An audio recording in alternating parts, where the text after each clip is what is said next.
Travis.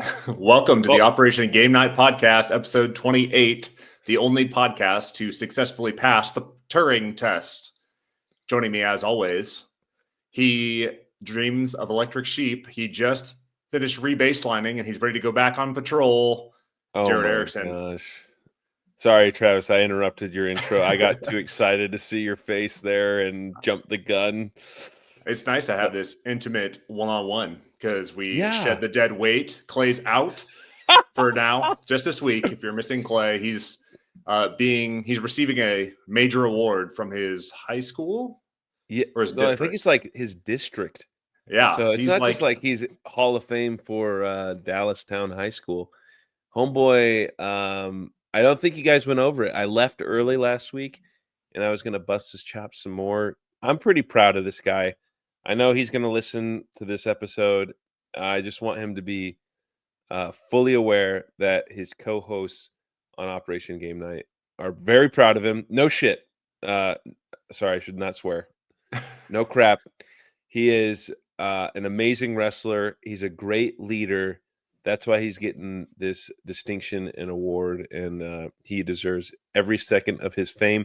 I don't know, Travis, did you see any of the videos of him receiving his award? I did see the clips. Yeah, he looked a little awkward standing out there on the mat. Yeah, he's not one to like receive awards. He was like Ricky Bobby. He didn't know what to do with his hands. But homeboy is extremely humble, but he's well deserving of that award. So, I mean, if you haven't said congrats to Clay, please jump onto his Instagram, send him something in the Operation Game Night Instagram channel. But there you go. He's a stud. We miss him. If you're watching this on YouTube, go in the comments and say, Clay, we're proud of you, because Clay, he needs all the proud love. Of you. All the love. Yeah. He's not one to step into the spotlight, and he'll probably go into this video and edit all of this out. Don't do that, Clay. If you're watching this, don't do that. But yeah, right. We're super proud of him. He's very deserving of this recognition. So way to go, Clay. Yes. Yeah. We do have a great show for you today. We are going to debrief our weeks. Then we are going to have AI give us some board game pitches. So I know AI is a bit of a contentious subject when you talk about board games, both art, writing, design. But in lack of another host to do a board game pitch off, we're going to have AI pitch us some board games, and we'll talk about what we think about that. And then we'll go over the fence and talk about what we've been doing outside of board gaming. So, Jared. Travis, before we get going, what do you think about asking AI to build us like a little thumbnail for today's battle off, I guess? Yes, we should do that. And maybe just like a one and done. Like you don't even get to edit it, anything. Like you just get what you get when you put it in. We each have like 7 fingers, and we're like posing with a board game or something. That's actually one of my go-to about me's is I was born with 6 fingers. I don't know if you knew that. Did you know? No, that? I did not. Okay, just look at the light. Also, if you're on YouTube, you're going to get a little bonus here. Right at the end of my pinkies, those were where my 6 fingers were cut off. Whoa. Polydactyl is what they call it. Yep, I'm a weirdo. So. Wow, that is a fun fact. That's crazy. So AI maybe AI already knows, like it's on another level, giving me extra fingers. So, or it's jumping ahead into the future with its quantum state and telling us what humans will look like when we sprout the 6th finger. Oh my gosh, don't get me started. Okay, all right. I'm ready to talk to you about my weekend board gaming. Let's do it. What'd you get done this week? Okay, so picture this. It was last night. It's a little chilly here in Alabama. I venture over to my good friend Randy Pence's house. Okay. There's hot pot on the table. Love I don't know have you had hot pot before? I have had hot pot before. I don't know if I don't know why I just said it like that. Hot pot before. Yes. I mean, I primed you with talking about Alabama. I thought maybe you're going Ricky Bobby on me or something. But I don't know if that's the technical name for it, but it's very Asian inspired. Like you got boiling pots of broth. So our friend Will, he brought over like these beautiful big like things that he put on the table that are electric heaters, and you have broth just boiling. Just imagine 2 big pots, but the pots are cut in half. Yeah. And so each pot has 2 chambers for broth of different flavors. We had a mushroom, we had a bone broth, we had a mild, and then a spicy hot pot. And Nice. like 4 pounds of beef, which actually, this is interesting that it is on the AI day. My buddy asked AI how much meat to get, and it Okay. was spot on. 4 pounds of meat for a rather large American like myself, plus 7 of his normal-sized friends. Uh, Wow. 4 pounds was perfect. ChatGPT spit it out. Hey, it can help you plan your parties and maybe create new board games and expansions. I don't know. Yeah. But here's the problem, though, Travis. We ate so much food, we couldn't get in any board games. Oh. So I did have in my bag, I had Undaunted 22, what is that? 2200. 2200. So Yeah. that doesn't roll off the tongue as well as No, I it does hope. not. But I did also have Wavelength in there. Okay. Wavelength, I would love to get that for, me, I'm the party guy. It's an awesome one team versus another team. You're trying to get the teams to guess where this dial is at. Think of like 0 to 100, and it's a hidden, I don't know, selector. I don't know. Yeah. A hidden quantity that you're selecting on that scale. Yeah. Yeah. So you're trying to give your team one clue that will key them in on where you're at 0 to 100. But each time you do it, you have like a theme.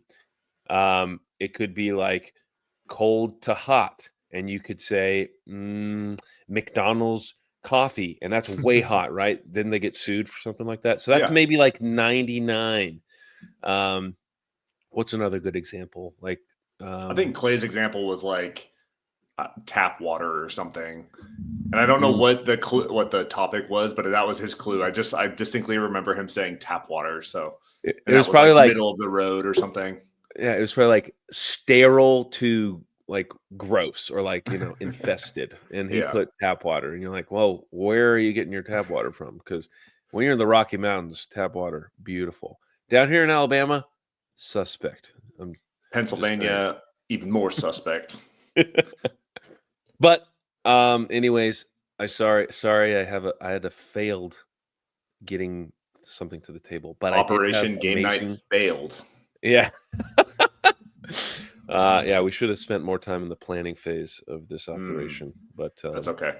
All good. Hey, I had some good food, but hopefully, Travis, can you redeem us?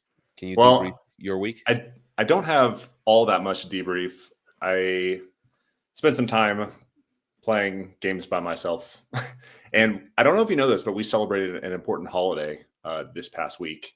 Really? Not just Valentine's Day. I guess that was a little over a week ago. Bruce Wayne's birthday. Bruce Wayne, really, Playboy billionaire philanthropist, was born on City. Yeah, was born on 19 February. I don't know if you know this. No, I had no idea. So are you about to pull it up? I'm about to pull it up. This is just another reason why we need our Clayton back. We need Clay on the backstage to help us seamlessly show our beautiful Batman. Batman, the animated series, is one of my favorite TV shows of all time, and they have an episode called Shadow of the Bat. This is a game published in 2021 by IDW Games, and this game is Batman the Animated Series, Shadow of the Bat, and it's part of the Adventures Universal Game System. Okay. What that means is you can take any of these Adventures Universal Game System games, components, characters, and mix them all up with one another. Really? I have a whole bunch of expansions to this one in particular, the animated series Batman one, but they also have a Ninja Turtles one that has tons of expansions if you're into Ninja Turtles. So you could have like Batman fighting the Ninja Turtles or Joker fighting Master Shredder. Okay. So this is like a dice combat grid movement campaign mission type game where you can mix and match all of these. I don't know what that is. You can mix and match all these different characters and basically create your own adventure. And typically they have a bunch of different modes that you can play.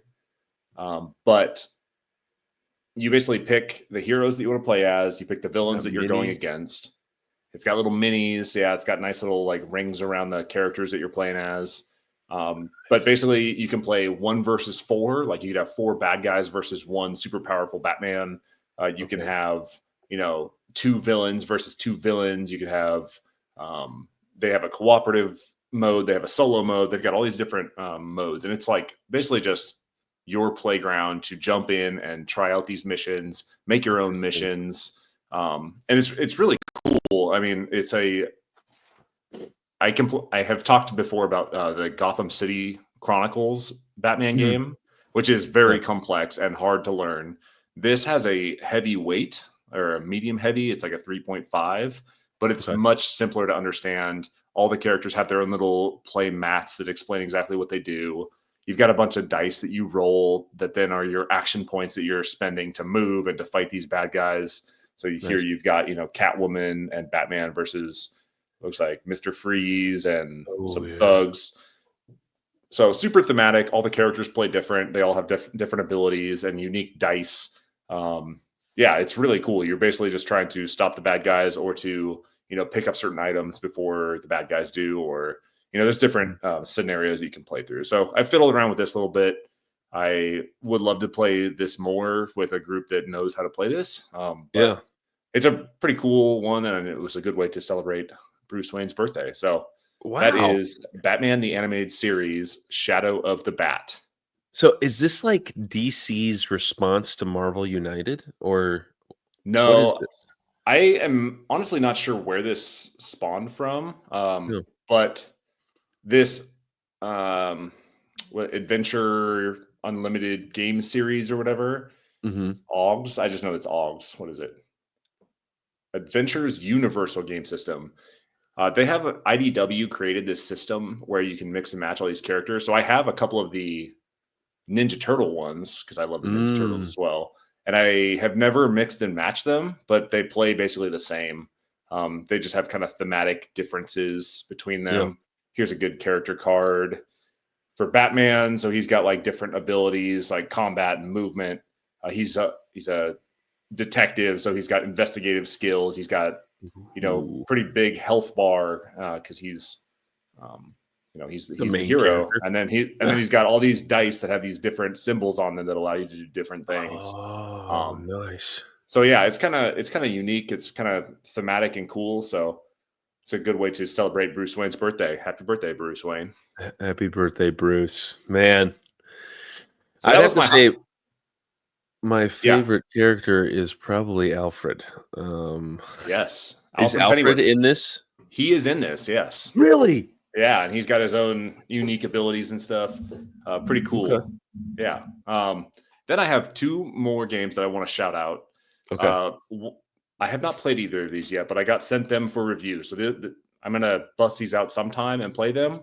The first one, let me present this screen real quick. The first one, it's called Bad Trevor. And Bad Trevor is basically like a bluffing trick-taking game where you are passing these cards around that are either villains, civilians, or heroes. And what you're doing is you are passing these cards around face down as like attacks on the other person. And the goal is to empty your hand as fast as possible. So you're passing these cards around and you're like attacking each other face down. And the only cards that you cannot discard ever, like basically I'm passing 3 cards to my right. Okay. That person draws 1 face down and adds it to their hand that then they can add to their next hand that they're playing to the person to their right. And then around and around you go. It plays 3 to 5, I believe. And so if I have a set of civilians that are matching, I can take that set and play them face down and like discard them as points to thin the herd out a little bit. Okay. The only cards that you cannot discard are, Kamikaze Kevin. I saw that. Yeah. Oh, I don't know why it's doing that. Kamikaze Kevin right here, and Bad Trevor. And so Kamikaze Kevin, when you get him on the initial draw, you put him face up in the middle, and then as these cards go around, Bad Trevor is somewhere floating around in these cards that are being passed around. And if you ever believe that you're being handed a set of cards that contains Bad Trevor, you pick up Kamikaze Kevin off the table and you say, like, not today, Bad Trevor, and you get to slam it down. And if you're right, and if you like guess correctly and Bad Trevor's in there, you basically like take all the cards that you have left in your hand, you pass them to another player, and then you like clean your hands and you basically win. You get to step away. So it's kind of this cool like bluffing game and set collection where you're passing these things around. It's very like anime superhero themed. I think this is just kind of a passion project for this guy that made this. I want to make sure I shout him out. Mark Hurdle, and artist is Steve Penfold. Nice. Published by Fist Bump Games Limited. These two guys that just decided to make this project. So you can find him online at Bad Trevor on Instagram. So nice. Give this a shout out. Hit him up on Instagram if you're interested in this. They also have a website, badtrevor.com. So if you have Bad Trevor in your hand and you pass it to the next person, you know that Trevor's coming your way. Is that a true statement, or? So you're trying to end the game without Bad Trevor in your hand, and Bad Trevor cannot be discarded with civilians and stuff. So as he goes around, you know he's being passed because nobody wants to hold on to him for that long. Yeah. You know that he's moving around, but you don't know for sure when he's going to come your way. Correct. And if you pick him up and he's in your hand, you have to try and get rid of him before somebody runs out of cards. So you're trying to like pass him along like a hot potato, but you're playing these face down. So you might draft one of these cards that is Bad Trevor and you end up with him in your hand. So it's a pretty like cool bluffing type system. Okay.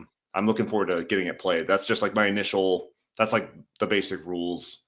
Okay. And I will definitely give this a more in-depth review once I get it played. So that is I'd Bad be interested Trevor. In talking to Mark here. Who's Trevor and why, and what did he do to hurt you? You know, I'm sure like Bad Trevor, he's probably like just a meanie, maybe someone at work. I don't know. Because this isn't like a cartoon, like from Cartoon Network or something like that. No, I don't think so. I think they like invented these characters.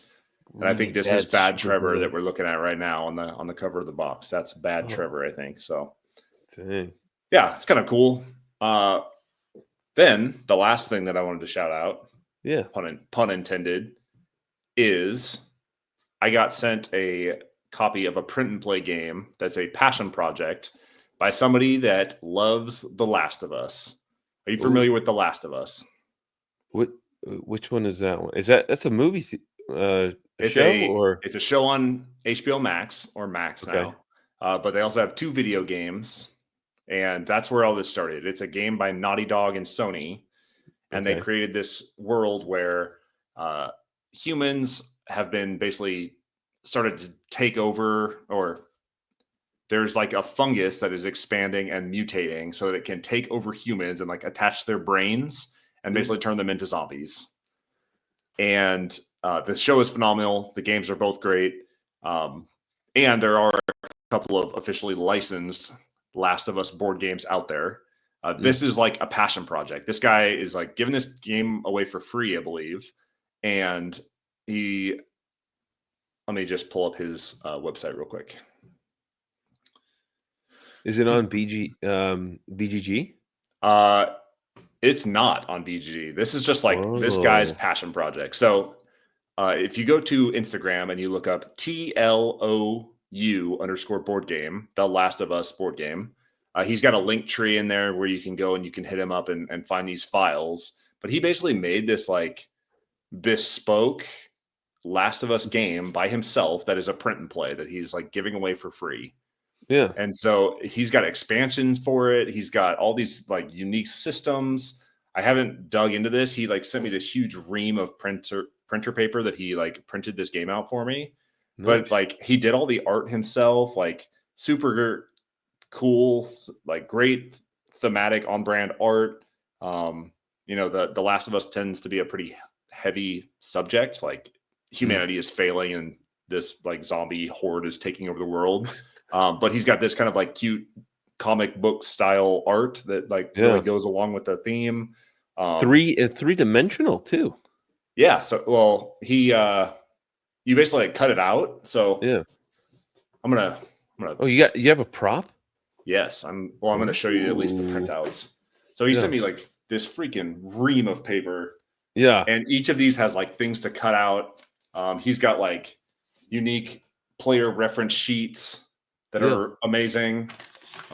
He's got like tuck boxes. This is for one of the expansion called Masks On. So yeah, you like cut it out and he like has tuck boxes made for all these things. And it's like grid movement, resource management. He's got like all the zombies from the game and from the show in there. So it's pretty amazing. This guy put a lot of work into this thing. His name is Walt Carlson. And this is not like a licensed thing by Naughty Dog or anything. It says right there, characters and icons, copyright of Naughty Dog. But you got to appreciate the passion. This guy went out of his way to design a board game for The Last of Us. There are a couple of Last of Us board games out there, but that didn't fit the need for this guy, and he wanted to make this by himself. So really cool. Check him out on Instagram, TLOU_board game on Instagram. So thank you, Walt, for sending this to me. I can't wait to get it played. That's awesome. I do remember, like, it sounded familiar. Was it one of your Over the Fences, The Last of Us? Oh, it's going to be my Over the Fence this week because diving back in hard. So nice. Yeah. Awesome. Are we ready to do the mission objective? Hey, let's roll out. Okay, so we've done a couple of board game pitches before to you, Jared. Yeah, I'm and kind of this time you're an AI wizard. You're like always talking about AI. You're using it for everything. You're using it to plan how much meat you need for your game nights. So we figured instead of pitching each other games, we're going to have AI design some expansions for some of our favorite games. And we're going to talk about what we think of them, if they fit in with the current game and expansions, what we might change about them, the theme of them, that type of stuff. So are you ready? Oh, I'm ready if you're ready. I think I have I took a little unique perspective to it. So I don't know if you would like me to pitch you first. Yeah, go for it. Let's do it. And so my methodology was I wanted to really test and give AI just a one-shot look, which is not how you really should use AI. Yeah. I'm learning that AI is transforming how we handle like school and processing information, trying to get as much information and details into our little noggins. So sometimes prompting it is a lot better. Like, hey, like do something like this. Now change this. Now work on this. And you can get some awesome products out of AI. There's tons of different tools out there, a lot of them free. I actually don't pay for any paid versions. I just, once I hit the limit, usually like 5 to 10 prompts, and it's like, okay, now you have to use a sad version. Yeah.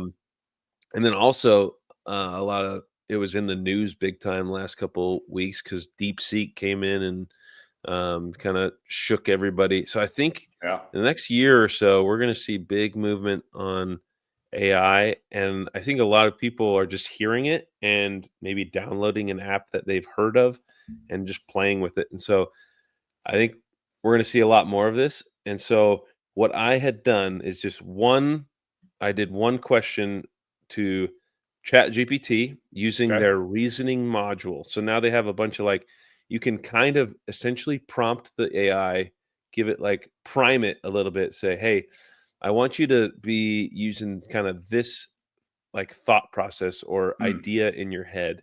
That's cool. And so I used the reasoning module for ChatGPT, and then Gemini, which is a Google product. Yeah. I used Gemini 2.0 Flash, and this is what I said to it. I'm working on a podcast with my friends at Operation Game Night. We want to see what kind of expansions you can come up with for Western Legends. So Travis here, big fan of Western Legends. Love it. There's already a few out there. We want something new and interesting and exciting. Give us the basics of the base game and how the proposed expansion changes or adds to those rules. Give it a name and a suggested price. Wow. So I wanted to make sure that it told me, okay, what are the basics of Western Legends? So I can kind of test to make sure that the AI knows what game we're talking about. Okay. And both Gemini and ChatGPT know exactly what we're talking about. And they know all the expansions. They are very intelligent. And so they gave me two great options. So I was going to start with the ChatGPT version. Okay. And so if I can pull it up, I just lost it. Give me 1 second. So we on Operation Game Night love Western Legends, like dressing up and shooting our whiskey. This one is the High Noon expansion. So Okay. at high noon, as at a certain point throughout the gameplay, you have a kind of side mini game that has its own cards Okay. that triggers unpredictable challenges. Okay, so I think already in Western Legends, there's kind of a ongoing kind of goal where individual players they can put their little presence tokens on. I don't remember what that's called specifically. Presence tokens. Not presence token. Like if you do this action, you get to put your little chit on to the card, and then Oh once the yeah. card The loads up, story, like the the story sto- yeah, cards. Yep. which I love about Western Legends because it like helps with the getting immersed into the theme and the Yeah. gameplay. So that maybe it's like get a golden nugget this turn, and so if you do, you get to it influences how you play, and Mhm. then if you do that, then you get to flip it over and you get some kind of benefit or bonus. So this is something very similar, um, but in the High Noons expansion, we have factions and syndicates that you can Ooh. join. So Okay. now it's kind of co-op.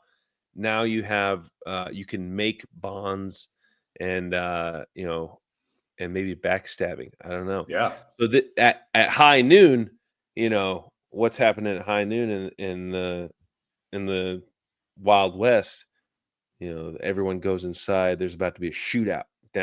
downtown. So now you're like, I don't know. I've been working with Travis on these goals, trying to rustle these cattle, because we're in a faction together. But is he going to backstab me at high noon, Mm. or are you gonna, band together? You're gonna have a band of the outlaws, Yeah. doing something. So ChatGPT didn't specifically like give me, okay, here are the different factions, like, Okay. and that would be kind of cool to see, like, okay, we'll flesh that out a little bit more and Mm. tell me what are the benefits of being part of this faction or that faction. So I think that's an interesting addition because I'm not super familiar with the other expansions. Is that anywhere in any of the Western Legends I gameplay that you know? No, I think the expansions largely rely on systems that already exist. So, Yeah. like, instead of buying uh, supplies from the supply store or whatever, you're buying it from like a roaming cart, or Oh you can yeah. rob the roaming cart. And then there's like a train that goes around the map, and you can like rob the train.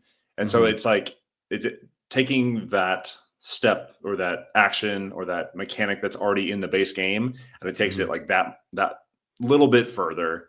And plus Mhm. there's like new characters and new equipment and that you can equip to your character and stuff like that. But I think there's no like really distinct unique mechanic in any of those Mm. expansions.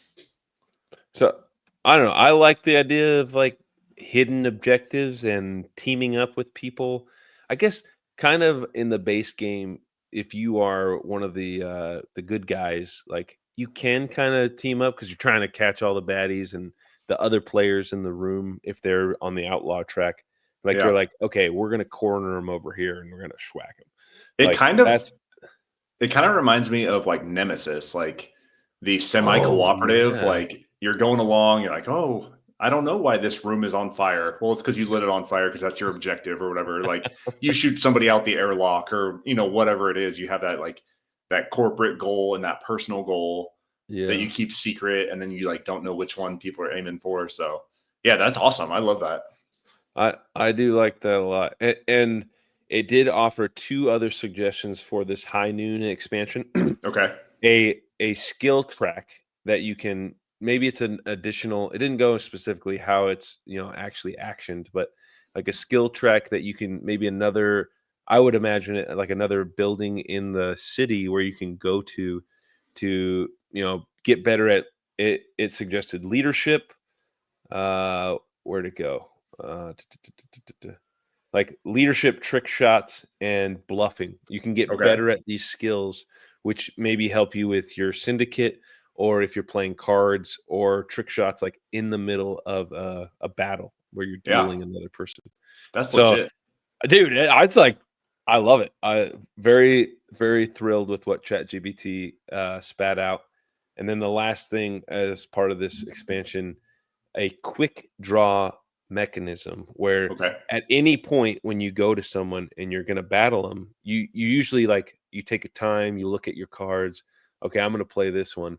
Yeah. Well, before you actually engage, there's a quick draw function. So everyone kind of has to be on their toes. If they're getting close to it and you're like, okay, I think they might hit me, you need to be ready to put something down. And it's like you put it down and you say quick draw.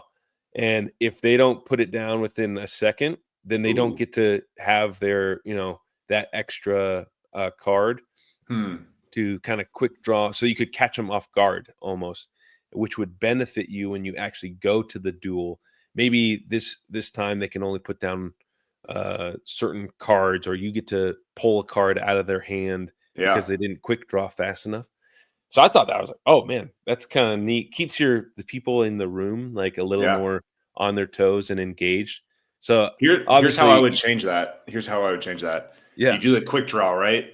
And if you are attacking somebody, you pick up like a die that has certain, pips on it or whatever symbols. Ooh, yes. And you say quick draw, you lay down the card that you're attacking with, and then you roll this die until either they get a card down or you roll a specific symbol, and the symbols on the card either add to your attack, or if they don't get one down before you roll a specific symbol, then like they don't get to respond.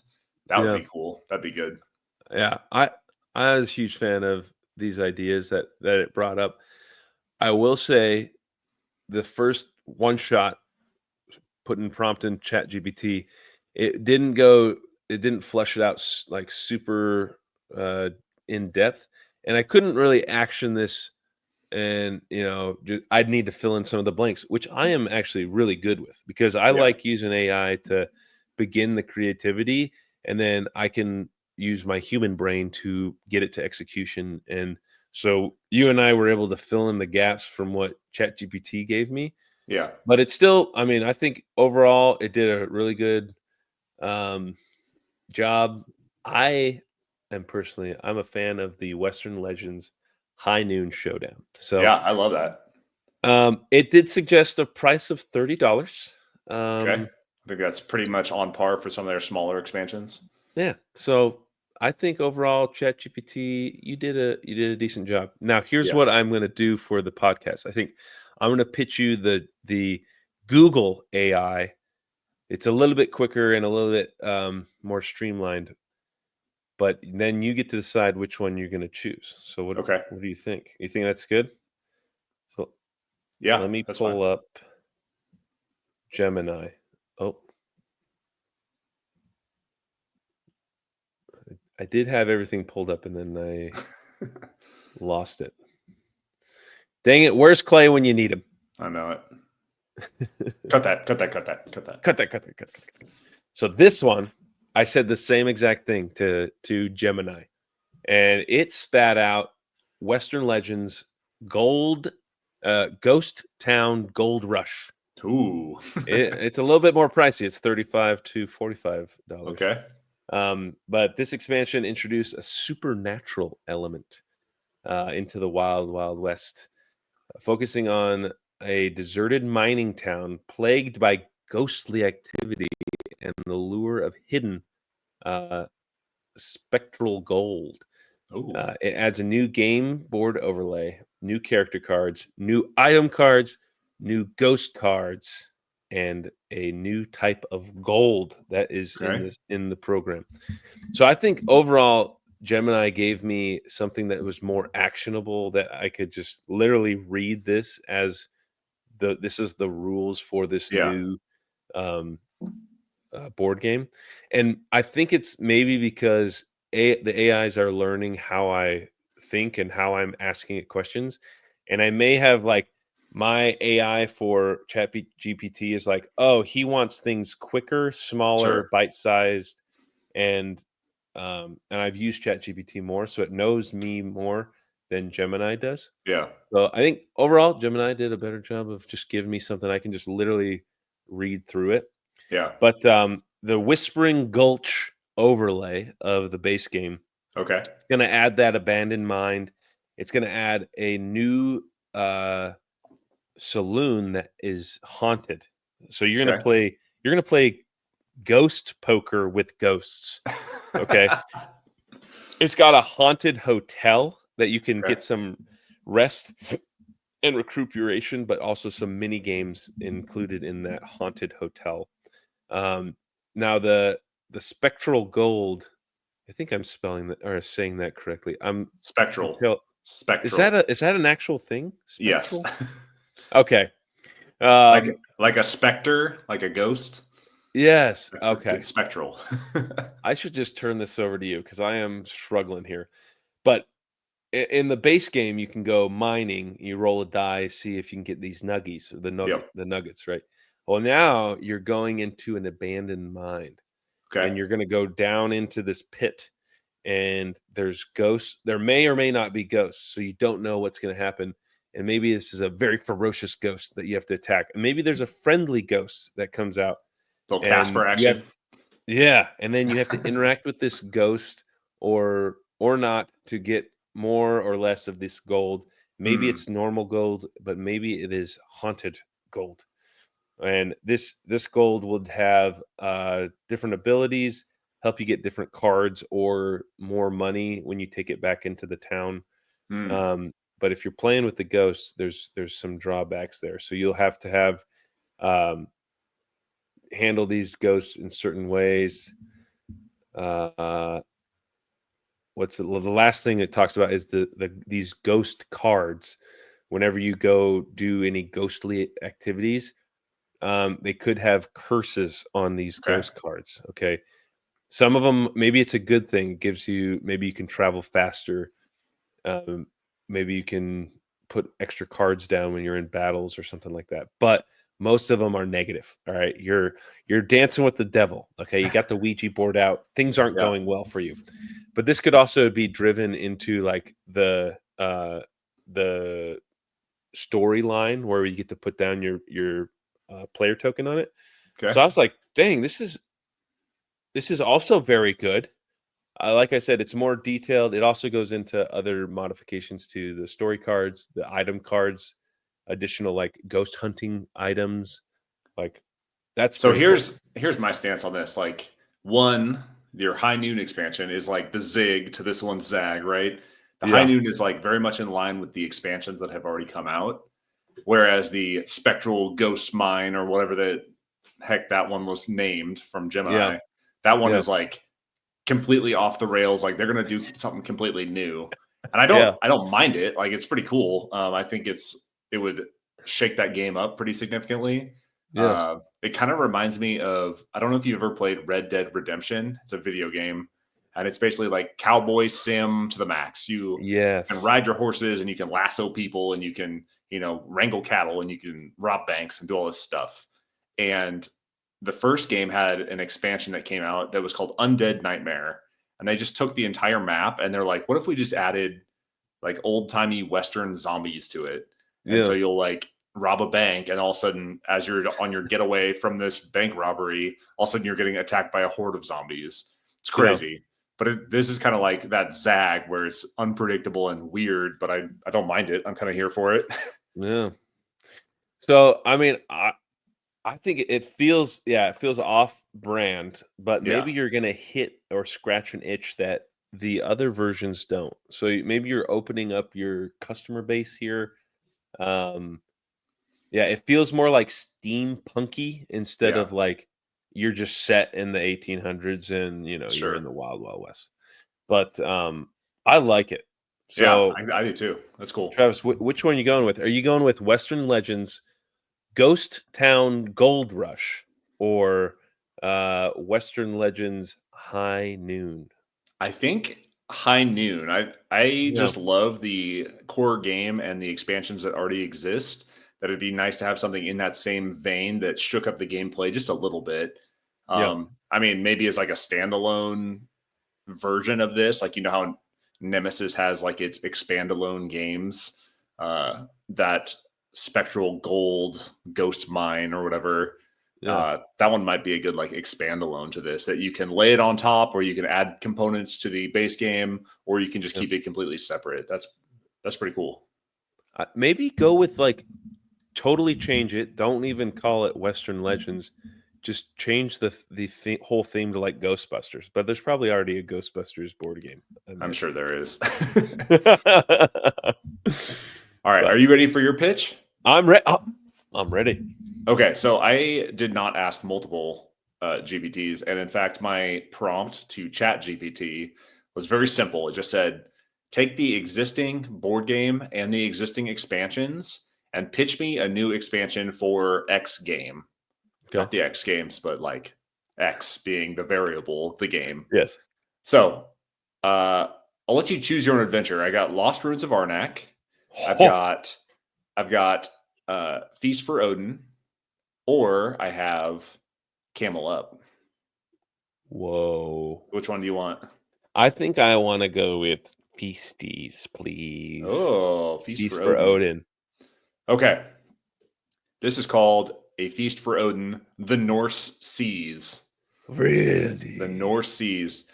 The theme: the Vikings set sail for even greater horizons. In the Oh, North Seas, players expand their seafaring capabilities, venturing to distant lands, engaging in trade, raiding, and uncovering new opportunities for wealth and glory.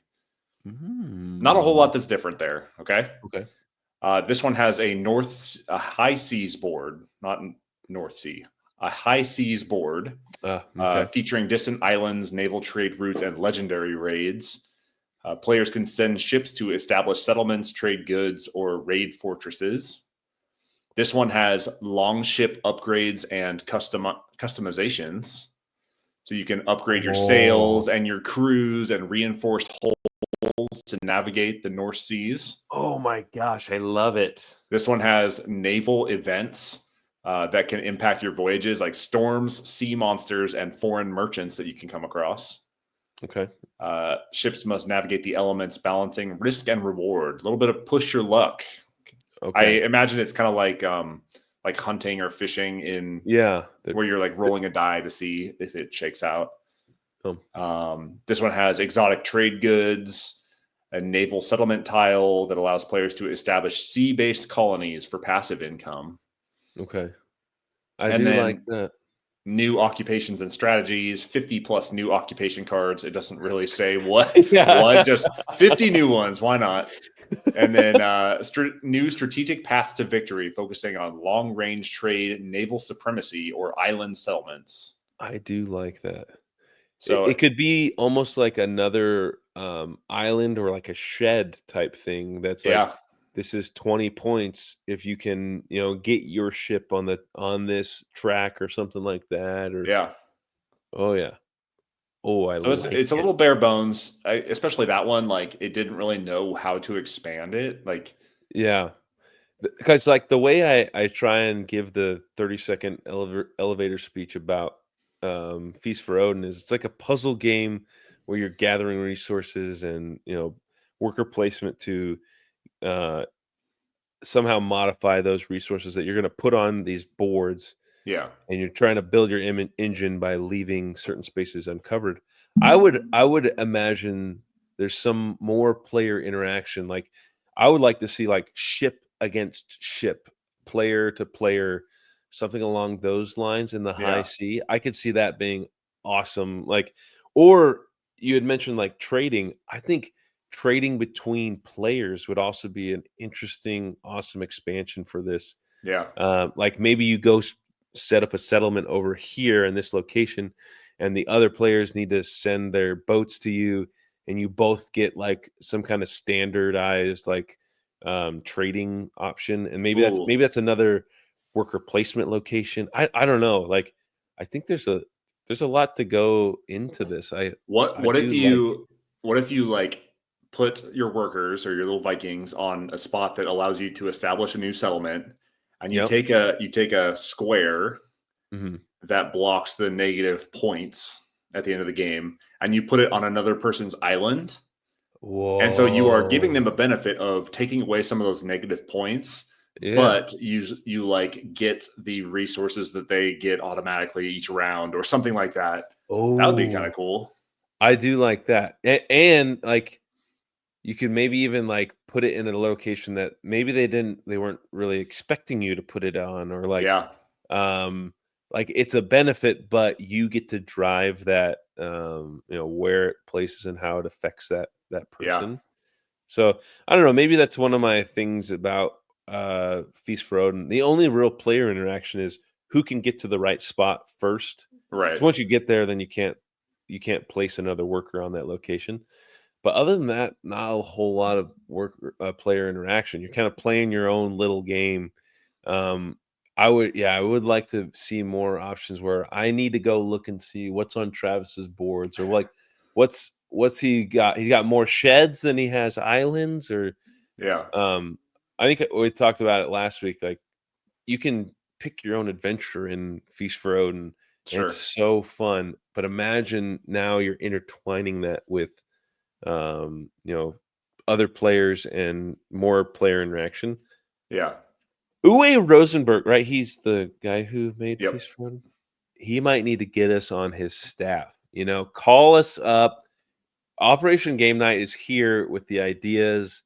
Um, I don't I mean, know. you're basically on like the Feast for Odin circuit at this point. Like he's bound to notice you at some point. So if you Yeah. just keep grinding, then he's bound to notice you and bring you on board. Yeah. Oh yeah.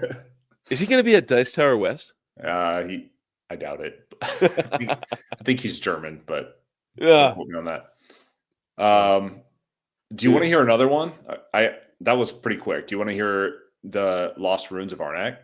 You can choose whichever one. I'm interested in either one. Which one are you most interested in?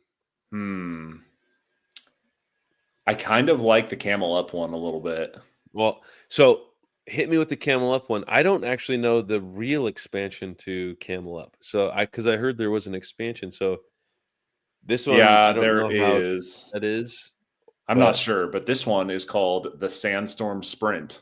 ooh, yeah, yeah. Fierce sandstorm has swept across the desert, altering the race course and adding new unpredictable twists. As the camels sprint towards victory, shifting dunes, desert nomads, and mirages make betting even more unpredictable. The start of each round, you roll a sandstorm die to determine if a Yes. sandstorm moves across the track. If triggered, the sandstorm tile shifts, forcing camels to move backwards, sideways, or stall for a round. There's Oasis, Nomads, and Mirage tiles. Players can place Nomad tokens at Oases to provide temporary movement boosts. It's basically like the cheers and the heckles or whatever it is. Yeah, yeah, yeah. Mirage tiles create optical illusions, tricking camels into taking wrong turns or getting lost for a turn. Oh no. Caravan camels, unexpected interferences. A neutral caravan of camels occasionally crosses the track, blocking movement or pushing racing camels forward. Players Ooh. can bet on the caravan's unexpected interactions to create chaos. Okay. Desert relics and lucky amulets, a new betting and bonus system.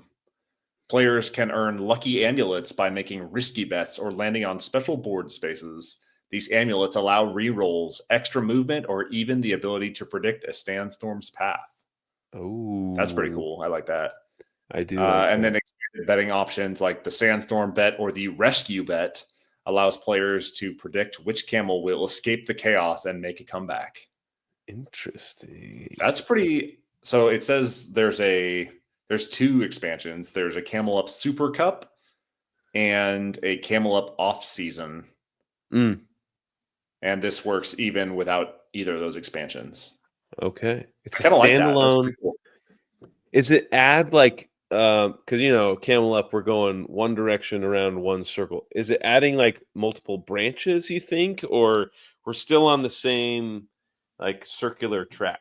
Yeah, it must add something. If camels can get lost, maybe it has like a little side, like little U shape where it just like diverts them for like maybe 3 squares or whatever and sends them around, and like that's pretty cool. I think it's giving me like Candyland vibes. Yeah, almost like you land on the gumdrop and now you get chutes and ladders way up here or something like that. I do like that. I like me. I'm a big party guy too, so this is perfect. It just makes it a little more chaotic. I like it. Yeah. Just when you thought it wouldn't get any more crazy. Crazy camels come flying out of nowhere. Yeah, I mean, there's so many like this. This is the one that it expanded on the most. It's got like new mechanics, like asymmetrical abilities, and all sorts of weird stuff. It also came up with a Champion of the Dunes expansion, which has like character roles and asymmetric abilities, like predictive genius that allows you to peek at the next 2 dice before they're rolled. I don't know how that works. Ooh, you'd have to have maybe a different like dropping mechanism than or like one of those like dungeon master shields, and you like roll behind and then you get to like put it out there. The Mirage Merchant, the Fortune Teller, Desert Nomad, Trickster Prince, Caravan Master, and Sandstorm Rider. It's got a whole bunch of other like characters that you can play as that have special abilities, but I was pretty impressed. Like it really expanded on that one and came up with some cool systems.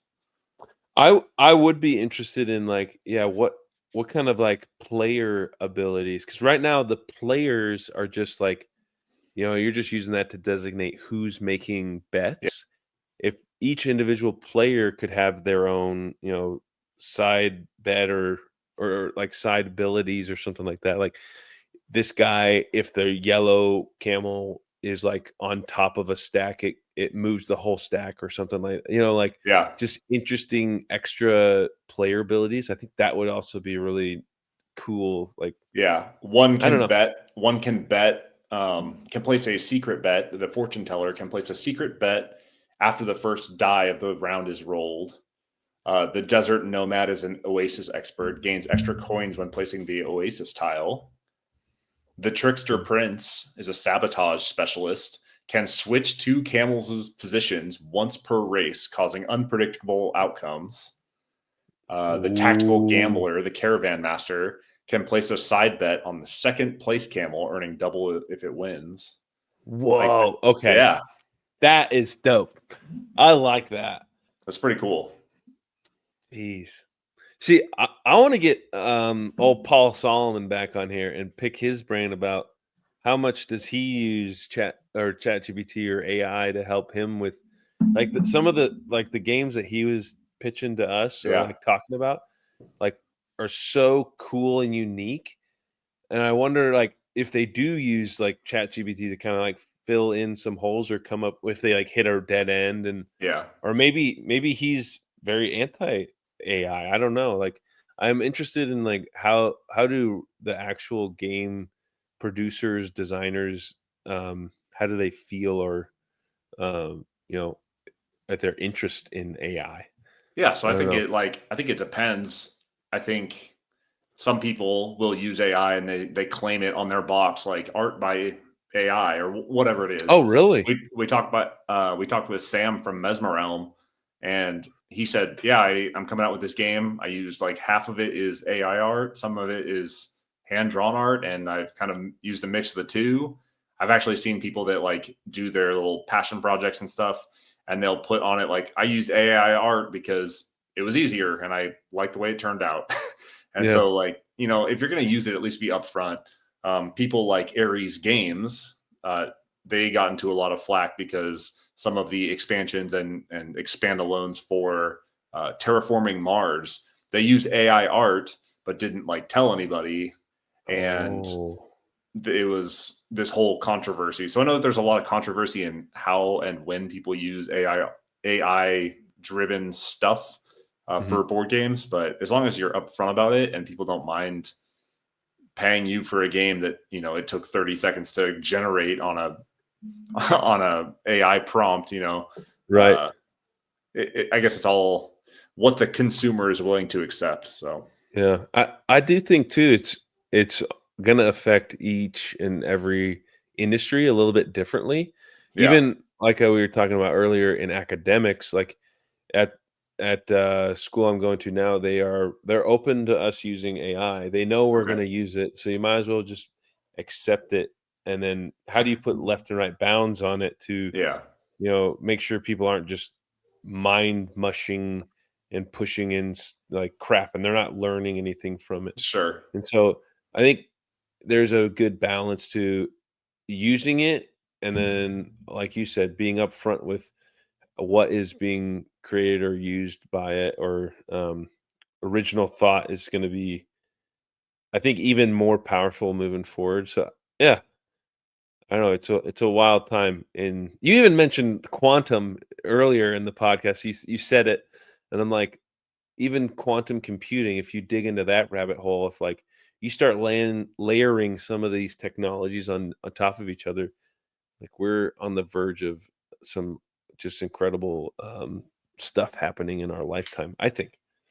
yeah. Shoot, But was it Google just created like a new phase of matter for their new quantum computing chip? yeah, it's incredible. Like, It's unreal, unreal. I got a crying baby, so give me just a second. oh, you're fine. We're gonna do some Jeopardy.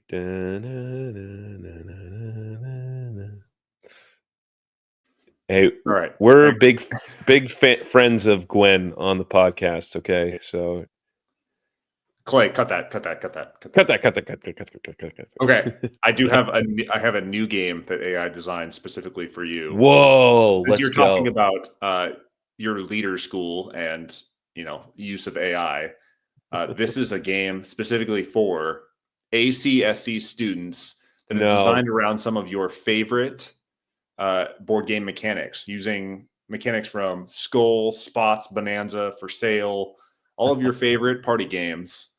This, Yes. I hate the name. I hate it. It's called Sky Lords: The Battle for Air Supremacy. That's incredible. Sky Lords. Sky Lords. The theme is players take on the roles of Air Force squadron leaders, i.e., Wow. commanders, Yeah. engaging in high stakes mission, bluffing rival commanders, and strategically managing their resources to dominate the skies. The game blends betting, bluffing, and tactical decision making in a fast paced party style experience. Mm. So each round, a mission card is revealed: intercept the enemy, strategic bombing, close air support, electronic warfare, Wow. etc. Players secretly bid resources, fuel, pilots, and aircraft to Okay. see who will execute the mission. Some missions have hidden risks, encouraging bluffing. Did your opponent really allocate top pilots, or are they Ooh. bluffing?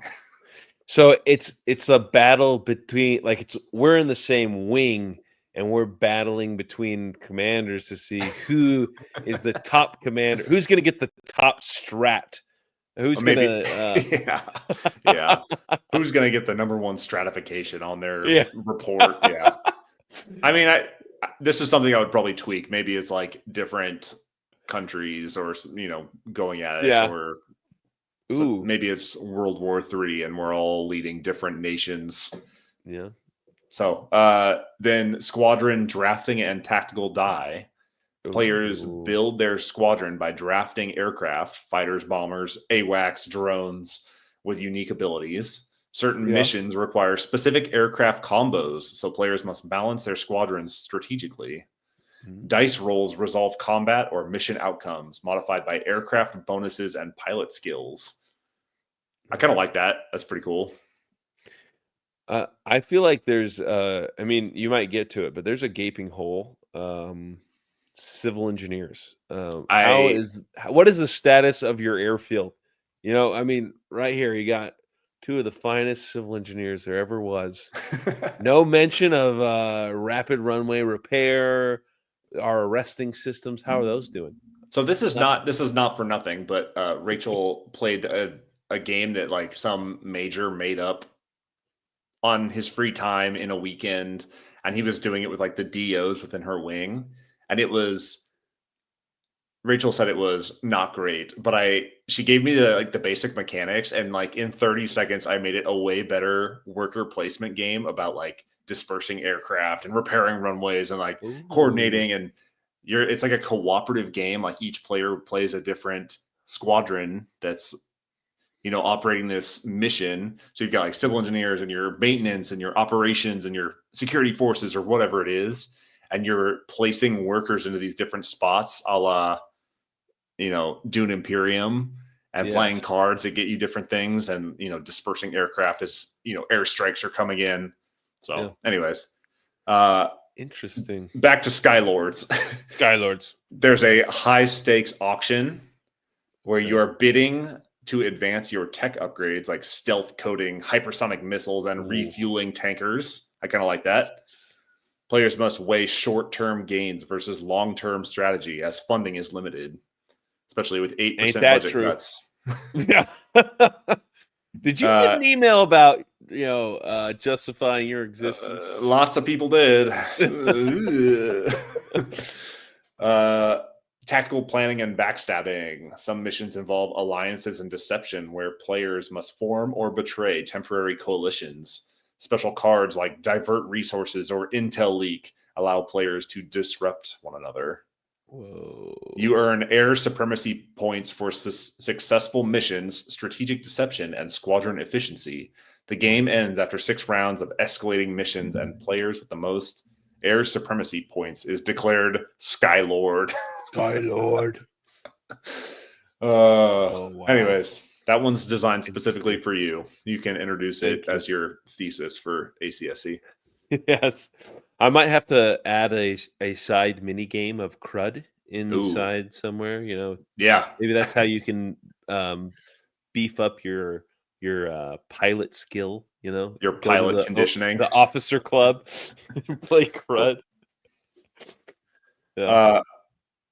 I do want to share one more thing. While this is not going to make for great podcasting, I want to share with you the artwork that I had it designed for my Lost Runes of Arnak expansion. Yes, show me, please. This is the only art that I had it designed. But basically, the Lost Runes of Arnak expansion is all underground caves that you're exploring. Mm-hmm. Look at that. That's on brand. That's amazing? Really good. It's like legitimately like ripped from a box art of Lost Runes of Arnak. It's crazy. Yeah.